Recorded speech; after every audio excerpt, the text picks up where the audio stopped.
ঝালকাঠির কাঠালিয়া, শৌলজালিয়া, আওড়াবুনিয়া ও আমুয়া ইউনিয়নের বেশ কিছু গ্রাম সামান্য জোয়ারের পানিতেই প্লাবিত হয়। বর্ষা বা বন্যা শুরু হলেই এখানকার যোগাযোগ ব্যবস্থা সম্পূর্ণ ভেঙে পড়ে। সবচেয়ে বেশি ক্ষতির মুখে পড়েন স্থানীয় কৃষকরা। ধান, সবজি আর বিভিন্ন ফসলি জমি তলিয়ে যাওয়ায় পোহাতে হয় সীমাহীন দুর্ভোগ। সমস্যা সমাধানে দীর্ঘদিনেও নির্মাণ করা হয়নি টেকসই ও কার্যকর বেড়িবাঁধ।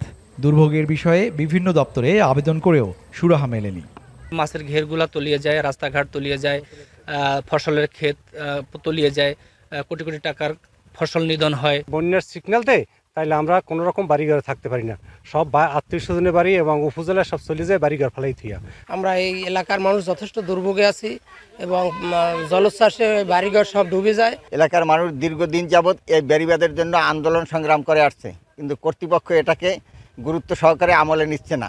দীর্ঘদিনের দাবি ছিল যে বেড়িবাঁধটা আমাদের হইব, কিন্তু হইতেছে না। জোয়ারে একটু তলাই যেই আবার এই বাড়া একটু কমে, একটু বেড়িবাঁধ যদি হইতে তাহলে একটু বেশি ভালো হইতে, আমরা একটু শান্তি করতে পারতাম। পানি উন্নয়ন বোর্ডের নির্বাহী প্রকৌশলী জানান, স্থায়ী বেড়িবাঁধের পাশাপাশি এ অঞ্চলের খালগুলোতে নেই কোনো পানি নিয়ন্ত্রণের ব্যবস্থা। ফলে জোয়ারের সময় অনায়াসে পানি ঢুকে পড়ে ঘরবাড়ি ও স্থাপনায়। তবে প্রকল্প প্রস্তাবনা পরিকল্পনা কমিশনে পাঠানো হয়েছে। সমস্যা সমাধানের চেষ্টা চলছে। বন্যা নিয়ন্ত্রণ বাঁধ নির্মাণ করার জন্য একটা প্রপোজাল অলরেডি প্ল্যানিং কমিশনে প্রেরণ করেছে। আর কাঠালিয়া এবং রাজাপুর উপজেলায় যে সকল ভাঙল প্রভাবিত স্থান আছে, সেসব ভাঙল প্রভাবিত স্থানের উপর একটি সমীক্ষা সম্পাদিত হয়েছে। ওই সমীক্ষাগুলোর প্রেক্ষিতে আমরা একটি প্রকল্প দ্রুতই প্রস্তুত করে আমরা প্ল্যানিং কমিশনে প্রেরণ করব এবং অনুমোদন সাপেক্ষে কাজ বাস্তবায়ন করা হবে। দুর্ভোগ নিরসনে দ্রুত স্থায়ী বেড়িবাঁধ নির্মাণের দাবি করেছেন ঝালকাঠির কাঠালিয়া এলাকার বাসিন্দারা।